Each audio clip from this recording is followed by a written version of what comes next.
All right, I am back with 28 and 29. Here we go. Chapter 28 is on 252. Annie hurried along the hallway after George. But George, she said, where are we going? Shh, he said over his shoulder. This way. He was taking Annie toward the side door, which led out onto the road. It was strictly forbidden for pupils to go out of the door by themselves during school hours. If George and Annie were caught leaving school without permission, they would be in deep trouble. Worse, much worse, they would forfeit their only chance to reach Cosmos, which would mean that Eric would be lost inside the black hole forever. It was vital that they leave the school as fast as possible. They walked along stiffly, trying to look completely natural and innocent, as though they had every reason in the world to be going the opposite direction of everyone else. It seemed to be working. No one paid any attention to them. They were just approaching the side door when George saw a teacher walking toward them. He crossed his fingers, hoping they wouldn't be spotted, but it didn't work. George, said the teacher, and where might you be going? Oh, sir, said George, we're just, he faltered and ran out of steam. I left something for the science presentation in my coat pocket, sir. Annie's clear voice cut in. So my teacher asked this boy to show me the way back to the coat rooms. Carry on then, said the teacher, letting them pass. But he stood watching them until they disappeared into the coat rooms. When they peered back down the hallway, he was still standing there, guarding the school exit. The last children were staggering into the science presentation, which was due to start any minute now. Rats, said George, retreating back to the coat room. We won't get out through that door. They looked around. In the wall above the rows of coat pegs was a long, thin, rectangular window. Do you think you can squeeze through, George? George asked Annie. It's the only way out, isn't it? She said, looking up at the window. George nodded grimly. Then I'll just have to, said Annie with great determination. I'm not letting a black hole eat my dad. I'm not. George could tell by the way she scrunched up her face that she was trying not to cry. He wondered if he had done the right thing in telling her. Maybe he should have tried to rescue Eric all by himself. But it was too late for these kinds of thoughts. He had Annie with him now, and they needed to get on with it. Come on, he said briskly. I'll give you a leg up. He hoisted her up so she could undo the latch, pushed the window open, and slither through the narrow gap. She gave a small squeak as she vanished from view. George pulled himself up onto the ledge and tried to slide through as Annie had done, but he was a lot bigger than her, and it wasn't easy. He got halfway through, but then he couldn't go any farther.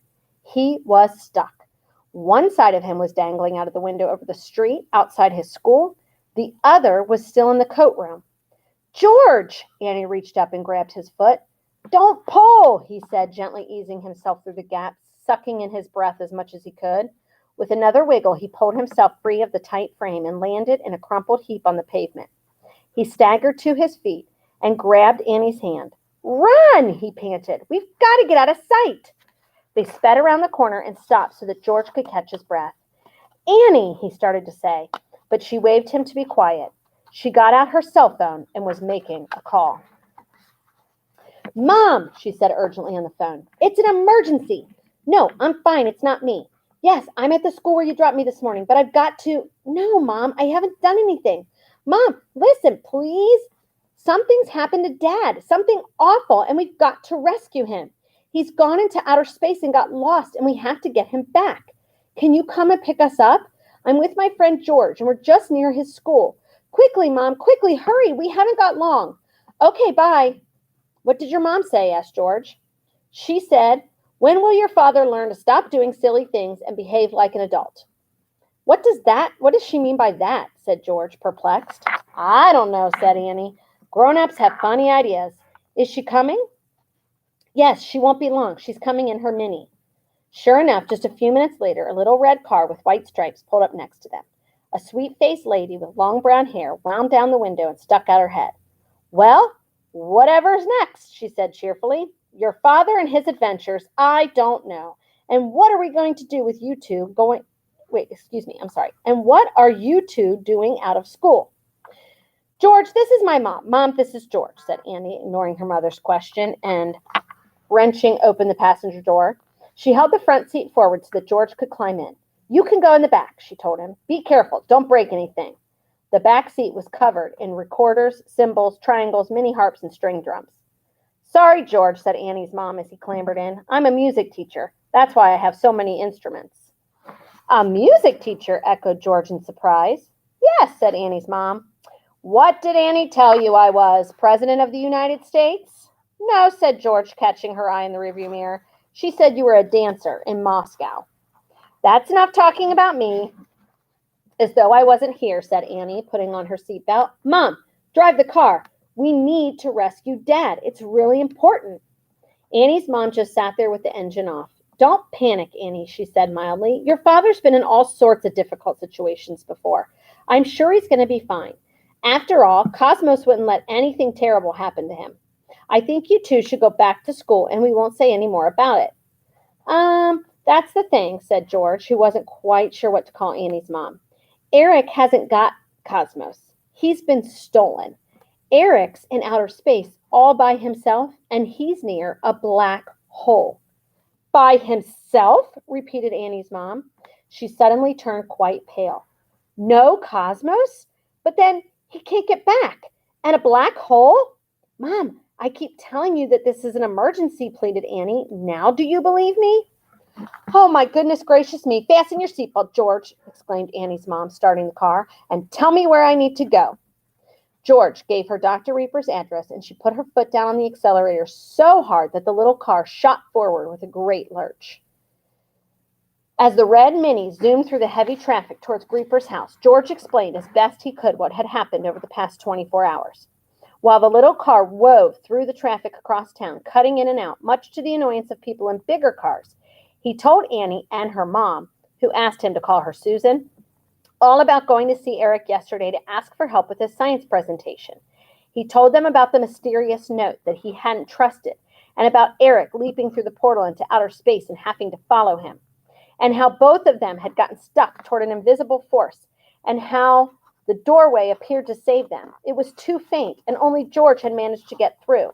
He told them about landing in the library and looking around to find that Eric wasn't there, and how Cosmos had been stolen, and how George had run after the thieves but had lost them in the dark, and how he had gone back to Eric's to look for the book that Eric had told him to find, how he tried to read it but he couldn't understand it, and then he had found the notes in the back that explained that it was possible to escape from a black hole, how he needed to find Cosmos because although someone could escape from a black hole, he would need Cosmos to make it happen, and how he'd realized where Cosmos must be and had gone there that morning to see Dr. Reaper.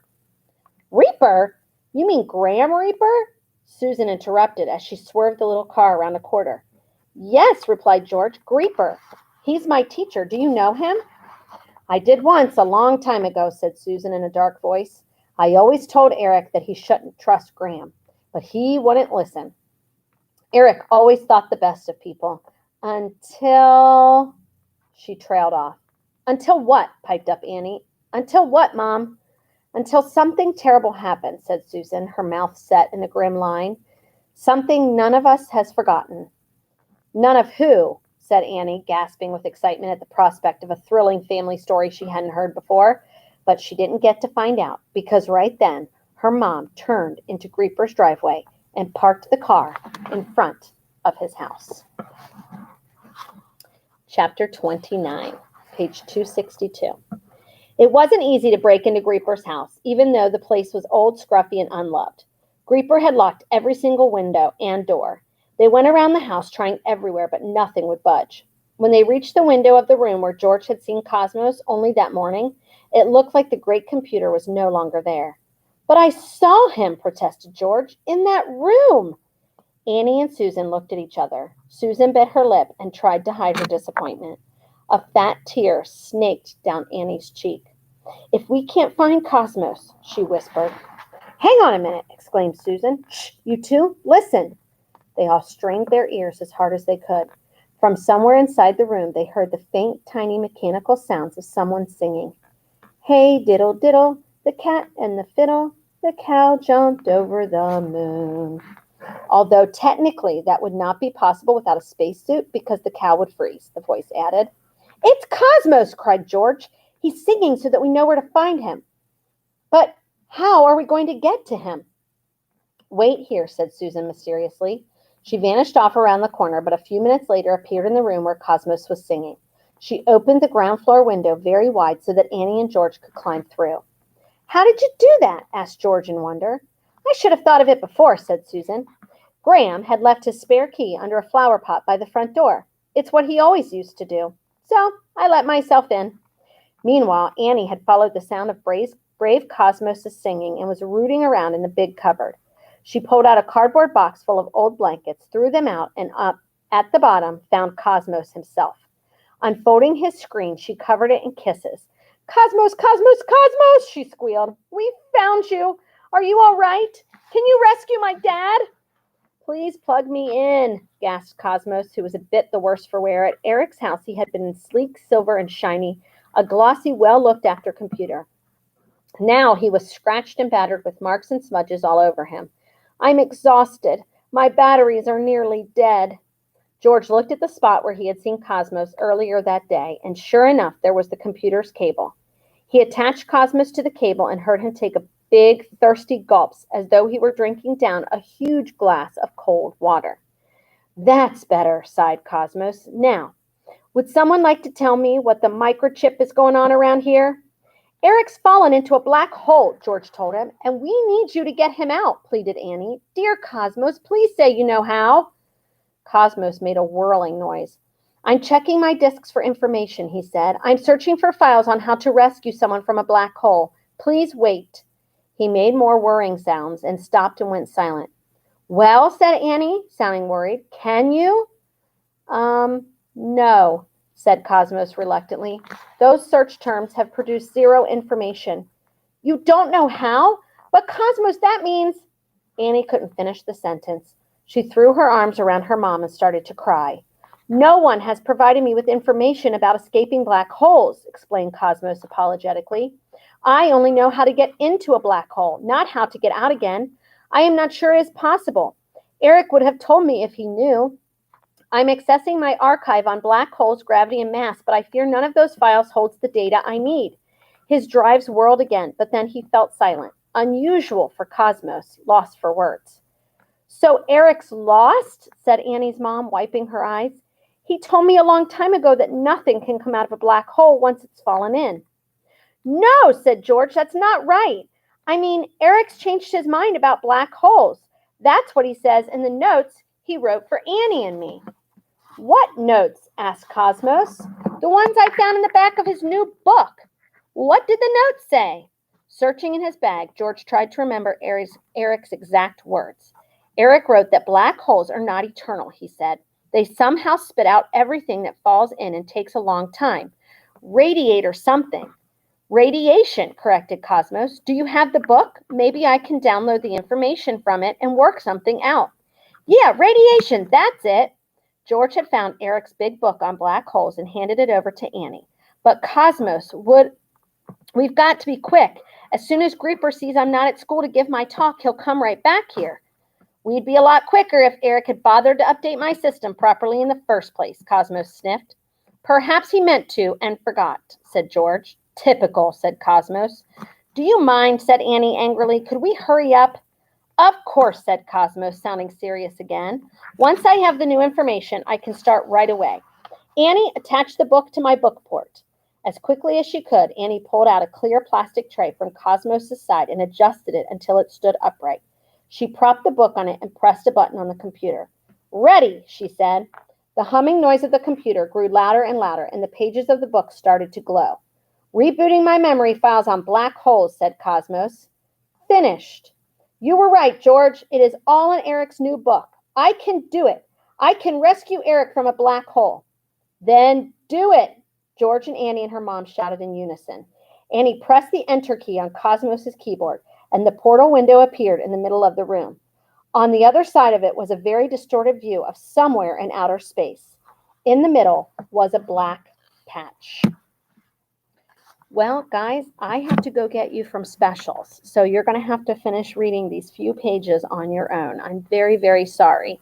So you'll need to read 268, 269, and 271 on your own or with a partner. I apologize. Time is precious. Have fun.